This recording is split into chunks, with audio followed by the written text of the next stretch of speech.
I attend ICABA events as often as possible because the connections and the networking opportunities are immeasurable.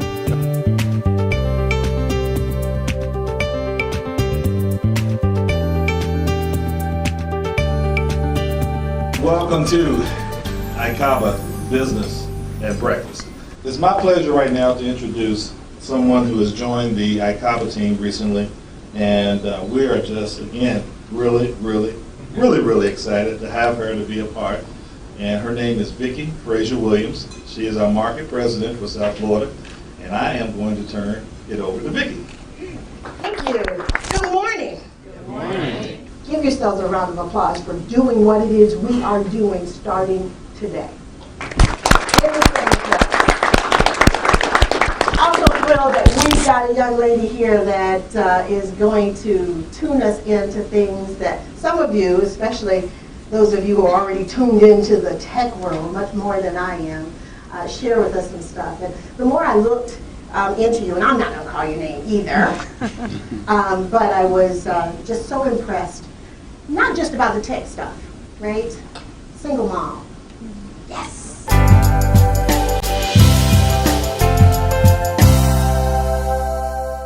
Every time you see our stuff, you see MetLife, and now you can see the man behind that who has understood the importance of us connecting and activating as we in fact are. Tunde. One of the things I realized when I was in the hospital was technology. You know, that's what I was thinking when I was last night and thinking about coming here this morning. This is a great thing to support, and I'm appreciative for Hutch and everyone here for allowing us to sponsor. Thanks so much. Next young man that I'm going to bring up is a managing co-shareholder right here at Greenberg Traurig. He is our host sponsor, Jarrett Davis. Welcome, everyone. On behalf of our 160 lawyers in this office alone and our 1,800 lawyers nationwide, we're absolutely thrilled. Technology is the future. We know this. And it's funny, I was just giving an interview to the Upstart Business Journal, which is a journal that focuses on entrepreneurship and technology, and they asked me, what's needed? I said, well, the funny thing is we have all the different components already. It's getting them to talk. That's the problem. Getting the education system to talk, getting the entrepreneurs to talk, getting the service providers, lawyers, accountants, et cetera, to talk, and getting the mentors. So the key to helping any entrepreneur has always been the same, getting mentorship and access to resources. And that's why what you're doing with NuMe is so important. So we absolutely applaud it. Jerome, absolutely applaud you being the connector, because once again, you are the person bringing everyone together. Jared just talked about how important it is for us to have the ability to do technology and to have entrepreneurs and technology folk understand how important that they can come here and get it done, right? One of the men who is at the forefront of trying to make sure that Miami has that kind of platform that we need here from a technology standpoint is our next speaker, who is Matt Hagman with the Knight Foundation. Thank you very much, Vicki. It's such a pleasure to be here. Hutch, thank you so much for putting this together. This is really fantastic. And wait, we haven't said her. I know. This is such a thrill to be here. So Knight Foundation, our mission is fostering informed and engaged communities. And it was about a year ago that we looked. Robert, how are you? So Robert, quick aside. So I used to work at the Miami Herald, and I was a reporter there for the better part of a decade. And Mr. Robert Beatty right here was the general counsel. And so when you had a story that needed legal vetting and you're sort of going up the line, Mr. Beatty always had to look at it. And so he was like this guy who was like off in the corner office, and he's looking at your story and you're thinking, God, I hope this gets through so this can run. So it's a pleasure to see you. And it was about a year ago at Knight Foundation that we launched an effort focused on trying to better connect, support, strengthen this emerging community of entrepreneurs, startups, doers, makers of all kinds, with the goal of making Miami more of a place where ideas are built, where people increasingly think that Miami is a place where I have the people and the tools to build my ideas, right? And with the bet that if we can do that well, that'll lead to more community engagement, more talent retention, more sense of place and possibility. And through our grant making, we have sought to things like the Emerge Americas Conference, which Jared referred to, which we're so excited about in May, things like the Lab Miami in Wynwood, where people can gather, where Brian Brackeen, an entrepreneur you're going to hear from in just a minute, works day in and day out, and trying to do things like Endeavor, right, where you provide mentorship and provide access to funding, and in particular, fund things like the NuMe accelerator. It was a year ago when we were just getting started that when we spoke with the person whose name you hear shortly, who had an accelerator, still has an accelerator in San Francisco, that had come up with this idea of a 3-day pop-up, where they'd come to your city and with this condensed period would gather entrepreneurs, counsel them, provide them mentorship, and then give them an opportunity to share their idea in front of an audience, right? And it was, and this person, unnamed as yet, said, you know, this, we haven't done it in any city yet, but we'd love to come to Miami and try it. Let's do it. And they knocked it out of the park. It was awesome. And so I can't tell you how excited we are to have NuMe and this very honored guest back here in Miami. So thank you very much. Thank you. Have you ever had it where nobody said your name? They're all alluding to you, and we don't know your name. Well, this next young man, recently, Hutch and I went to a seminar, the State of Black Business in Fort Lauderdale. And there's this young man up there who I became extremely impressed. Both of them, in fact, Hutch, lean on to see if you can get to talk to him. Of course I can get to talk to him. He is already in his own right a powerful young man. So I'm going to introduce you to him and then let him introduce this as yet unnamed superstar. Right? No, whisper. Okay. Brian Brackeen, who is going to introduce our speaker. My name is Brian Brackeen. I'm the CEO of Kairos. We're a facial recognition firm based here in Miami, at the lab in Miami. We do facial recognition for enterprises, so basically any company anywhere can use facial recognition in their app, service, all through our service. So we're very excited to be here, and I'm very excited to be introducing said person that no one knows and cannot say her name, which will make the introduction even harder, by the way. This person, I'm supposed to describe a little bit of her background in just a few minutes, and that's extremely difficult. I mean, you look at the things she's done professionally, from everything from, you know, going to the White House multiple times for events and even to ask questions, from starting a brand, Black Web 2.0, that grew into a large number of users, large number of folks working for and reading the brand, graduating, you know, nearly at the top of her class from SCAD, and then starting NuMe Accelerator. It's really just kind of an idea and a dream in a really small house in San Francisco. Those of you that saw the CNN special on her, it was over an hour long. And growing that into what we all know today is just a powerhouse that changes people's lives. And even while she was doing all those things, you know, mother of 3, and really, really amazing folks. So somebody that, you know, I'm very, very proud to know. I like to tell people that we got into NuMe going 40 miles an hour, and we left it going 400 miles an hour. So this person who is unnamed has really changed my life from, you know, immeasurably. And I owe nearly everything to this person. So with that, I can say the name. With that, there's Angela Benton. Great. Thanks, Brian. You always have the nicest things to say. I'm so honored to be here this morning, and Jerome, where are you at? He stepped out. No, I thought he was coming back in. Anyway, I was so excited to be connected to Jerome through Matt Hagman, and it was really a simple email that said, hey, there's this great organization. I want to connect you to Jerome. They have a breakfast meeting. And all of that, how many weeks ago? I mean, you guys move so fast in Miami, which I love. A part of us working with Matt Knight Foundation last year, even launching the whole pop-up accelerator idea, literally took shape in I believe 6 weeks. I mean, this was literally just an idea that has turned into, you know, a 13-city tour in 2013. So I'm loving the pace at which you guys move here, which a lot of other folks moved the same speed as you guys. I'm not going to talk too much about my background, and I want to say a couple of remarks really about entrepreneurship and the power of the network. And then what I'd like to do is open it up to questions to all of you guys, because I don't know about you, but I've been to a lot of talks, and it's always so much more beneficial when you can ask really direct questions. And so hopefully we'll get a chance to do that this morning. So part of what's interesting about launching NuMe Accelerator in San Francisco is it is a technology accelerator, but really it's so much more than that. And most technology accelerators, they're generally 12 weeks and you get a certain amount of funding to launch your idea. And what's unique about NuMe is not only do we focus on underrepresented minorities, so specifically African Americans, Latinos, and women, we're really focused on trying to get more people who aren't represented represented.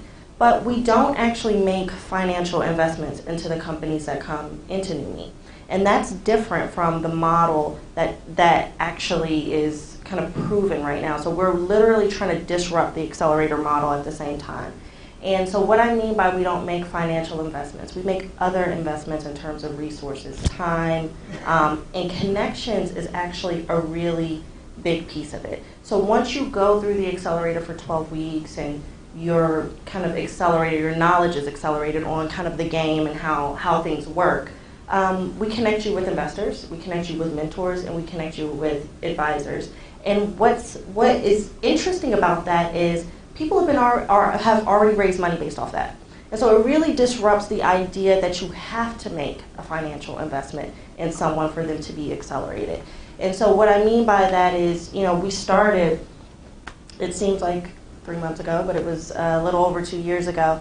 And we've accelerated, at least in the 12-week program, over 33 companies, over 150 around the country through the pop-ups that we're doing. And they've raised $7.9 million on their own. And that's like, I don't come from a financial services background, at all. And so it's really a testament to the power of the network. And really I think that can be replicated in cities around the country.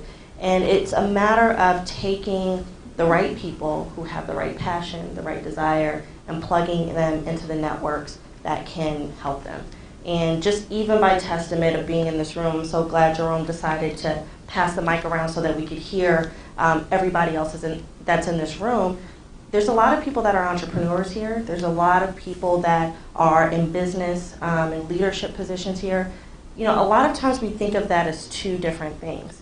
And it's not really two different things. They actually work together a lot. What we're seeing is a lot of early stage investors, angel investors, are actually coming from executives that are in corporate America. So really finding a way to plug into the networks that exist where you live, not only from an entrepreneurship standpoint, like we tend to think about, okay, I need a mentor and I want to be in the startup scene and it has to be in that box. It really goes above and beyond just the startup scene. I'm going to open it up to questions. Does anybody have any questions in here? I heard a lot of startups, so I can talk about specific startup stuff or specific stuff around diversity and technology. Well, I just wonder what you think government's role is in all of this wonderful happenings in technology. There are really great programs like the Small Business Association, but my personal belief is, again, it's not just capital, but it's still access to other resources. There are tons of financing resources that the government actually has. The problem is it's a lot of hurdles to kind of get to the cash, which is hard. I was talking to someone at the National Science Foundation. I mean, they have tons of money. I think you can get, I think it's $750,000 for just an idea. They're not looking for you to actually have anything built yet. And so we're working with them to try to get people to apply to the process and everything. So I think it's a matter of understanding what opportunities exist, and so getting awareness out about it, but then on government's part, kind of adapting to startups a little bit and not having such a long, drawn-out process to actually get to where you need to go. I want to get your comment on the current state of investment in minority companies. Any awareness you can bring to us about groups that are focused on funding minority companies? Sure. One of the things that has emerged since we started NuMe is really this development of investors that are not necessarily focused on minorities specifically, but are open to people of different backgrounds. And so totally agree with you in terms of the industry not really being a meritocracy, and particularly when you are looking for a certain type of pedigree, and that means people that go to a certain school or already have access to a certain network. And generally those networks and those schools are Ivy League, which is great, but if you just look at the demographic of folks that attend Ivy League, it actually is not representative of the whole country or the whole world. So you're automatically limiting yourself when you're saying we need someone from these with this specific pedigree. Folks like Mitch Kapoor are really great supporters of the technology industry, and a legend in his own right. Mitch founded Lotus Notes or Lotus, the company, years ago, and is just someone that's hugely down to earth, genuine, really wants to see the industry diversified, and has a fund. One of the things that I'm noticing, particularly around the investors that tend to work with NuMe a lot, is there is a social kind of component to it. And that's not to say that they're only interested in investing in social enterprises, but they have an awareness around their responsibility to support people that don't fall into certain demographics. And Jalea Ventures, they're actually based in New York, is a great example of that. And Keisha, who her background is very impressive, is in the process of raising a $30 million fund on her own, but had previously worked as a syndicate with a guy in New York called Josh Millman, who's a billionaire. And basically what they wanted to do was they got a whole bunch of billionaires together in New York specifically to impact social enterprises and people who are building things for minorities and really minorities who are launching businesses. So that's all that they even want to invest in. So there's all these different layers between Josh and Akeisha and a NuMe and even me going around and doing talks similar to this that really fit into the whole ecosystem of actually getting people funded and actually moving the ball forward. Before I ask my question, I just wanted to also piggyback off of the last question. I think having represented a lot of these angels, VCs, private equity guys, what they're looking for ultimately is validators. I mean, that's what you're seeing is when they go with the IVs, et cetera, because I absolutely agree that phenomenon occurs, they're using those as proxies, however imperfect, for quality, et cetera, et cetera. So I think our role as folks who have entree with those funders is to provide that extra validation that for whatever reason you couldn't get from the fact that you didn't go to an Ivy League school or you didn't have this pedigree or you come from a cultural background that's just underrepresented. So Totally agree. I think that's ultimately the game we're playing here, which is why what you're doing, what Jerome does, is so vital. In terms of my question for you, Angela, it's sort of a corollary to the question I was asked by the woman with the SBA. On the commercial banking side, my friends at BB&T will smile over there. And this is a dialogue Matt and I have just started. It's almost frustrating how a lot of times people will always look to the equity community for money. And they forget there's this entire community of commercial banks out there. Now, the reason they don't look at them is because typically most underwriting criteria will exclude startups, just by nature of the risk-averse nature of commercial banking. But for instance, several years ago, as you can imagine, South Florida is prone to natural disasters. A shocker, right? So every now and then a hurricane comes through, we survive it, et cetera. But one of the items, and this may be the interplay of government and banking, one that we years ago came up with a list of underwriting criteria for disasters. So that, let's say when Hurricane Wilma walloped downtown, a lot of the small businesses were impacted. There's an organization here for economic development called the Beacon Council. Beacon came up with a series of underwriting criteria that said to the banks, I mean, I remember Citi participated, a couple others, while you wouldn't normally loan to this small business, in this very specific situation of a disaster or a hurricane, we have come up with underwriting criteria that we think will still protect your balance sheet, but still allow you to make those loans. Why can't we port that same idea over to an entrepreneurship model? That says, while we normally wouldn't make the loan to you because you're not a Burger King, you're not, a Siemens, because you're a startup and we think you're vital to this community, let's come up with special underwriting criteria for startups. And just try it as a pilot program. Earmark a couple of million off your balance sheet and make those loans.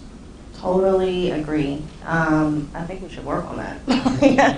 I really, I agree with it. Particularly, I'm not sure about the local banks here, but there's a bank in the Bay Area, Silicon Valley Bank, and a lot of startups use them.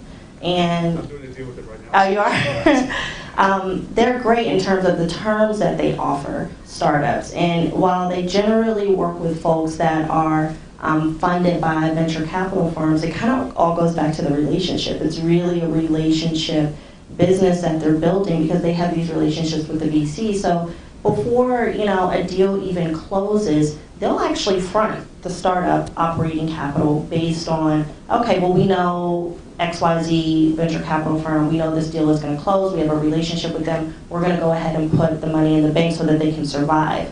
You know what I mean? So I think that's a great suggestion. I was actually talking to somebody about this the other day, particularly as it relates to minority communities, because we don't really have a friends and family round. You know what I mean? We're already kind of coming from behind everyone else. We don't have anyone that we can kind of tap into and say, hey, I have this idea, how do I launch this kind of company? But not only that, I need $10,000, $20,000 to actually do it. And I think that's a perfect way for a bank to kind of fill that role in minority communities.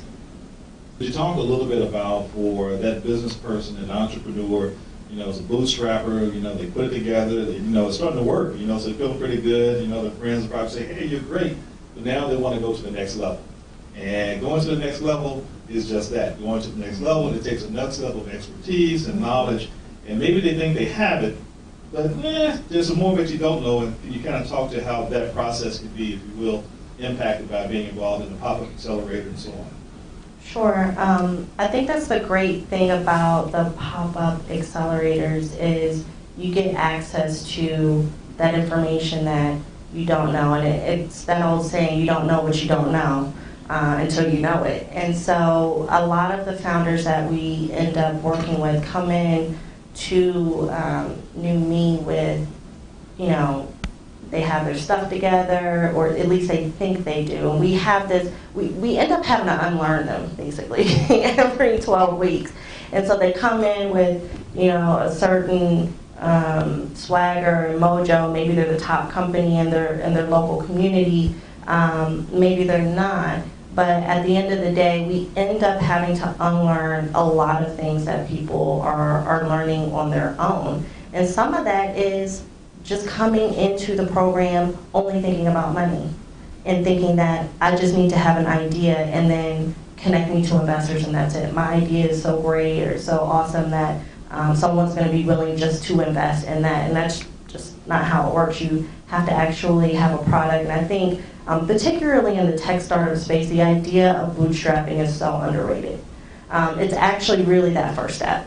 So you need, that guidance to actually get something built, put something out there into the wild and see how it acts, iterate on it, pivot on it, similar to, what we were talking about vividly. And you need all of those early learnings to even be able to be ready to take anybody's money.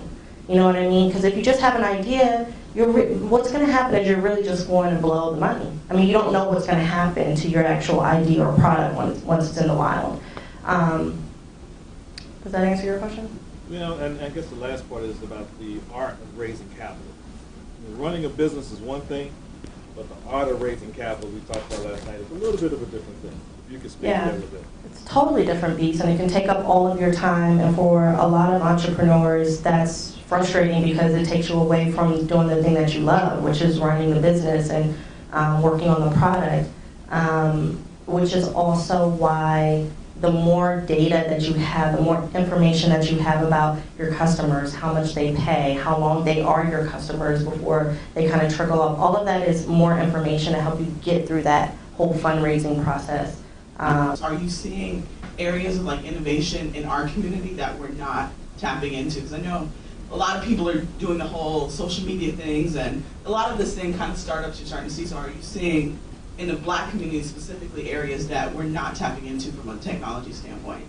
What I'm seeing around the country, and I think minority communities have a great advantage actually on the general tech landscape, is to build ideas for problems that are helping solve issues that are in our community.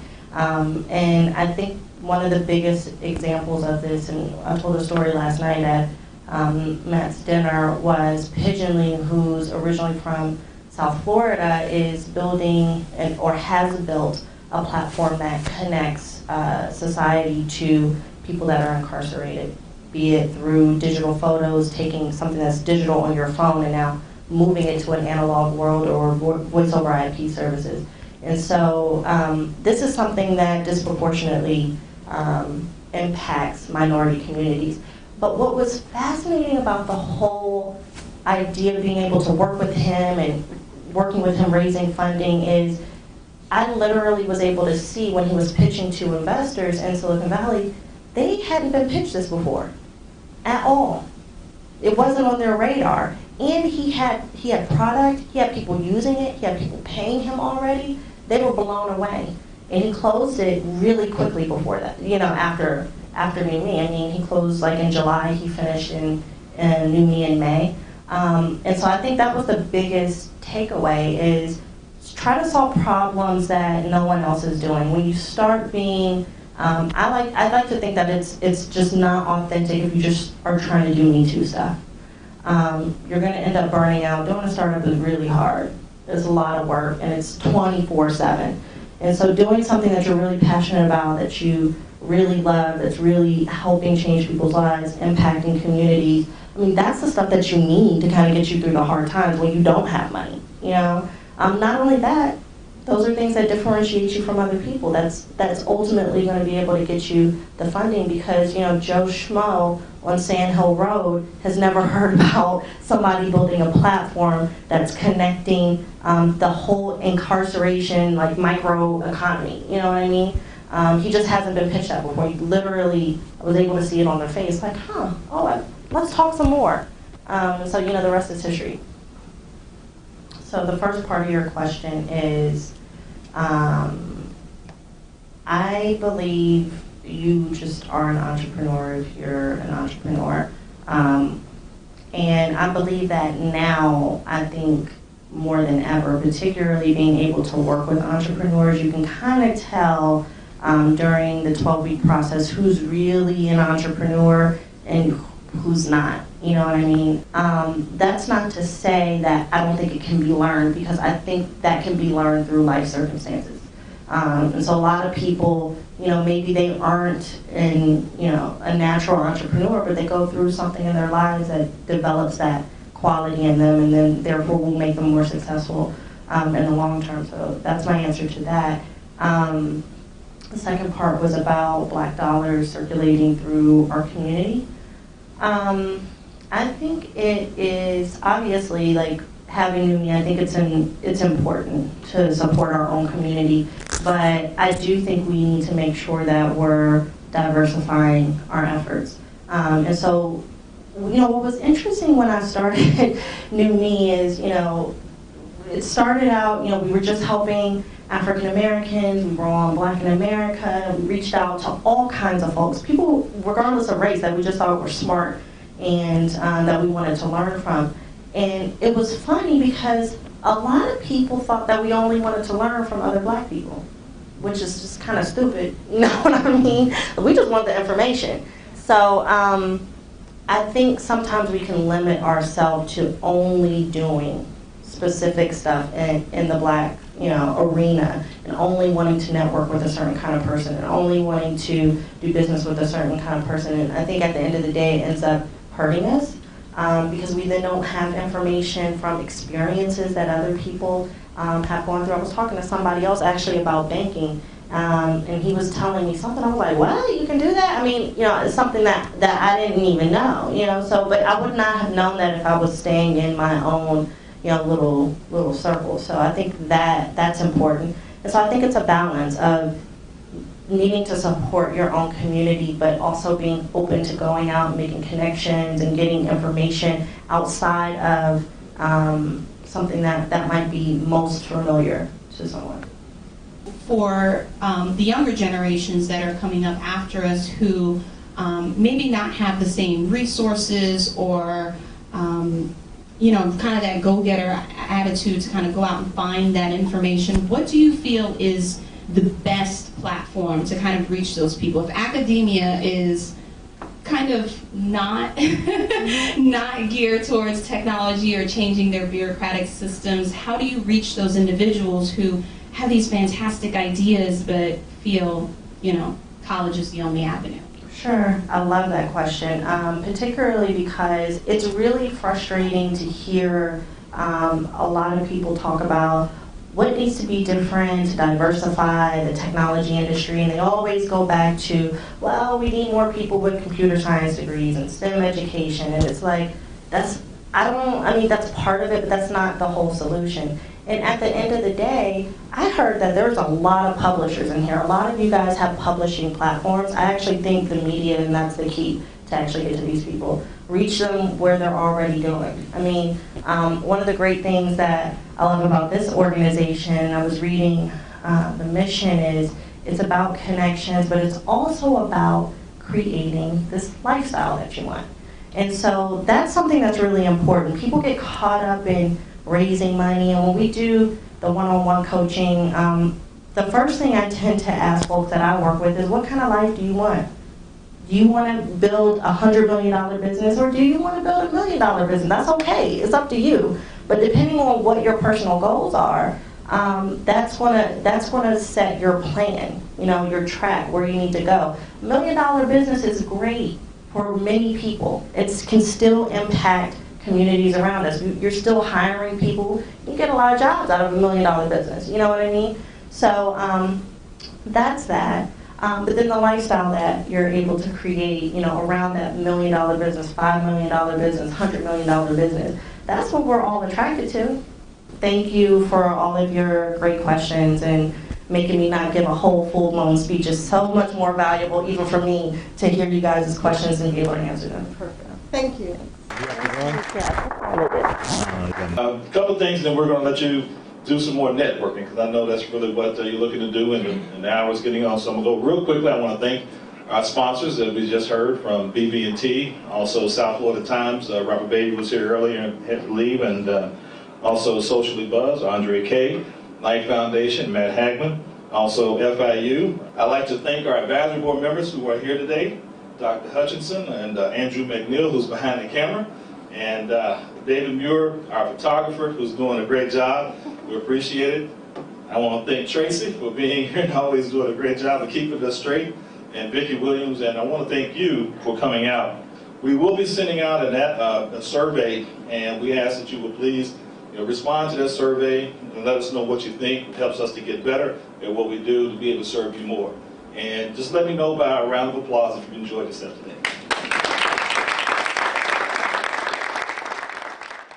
The event was amazing, having Angela Benton as a keynote speaker, and really kind of breathing life into the technology space here, but then also really pinpointing the diversity issue and shining light on that, on the importance of that, and really getting our community involved in technology. So we're not just consumers of technology, but we're moving towards being creators of technology to make our community better. And it was an amazing morning.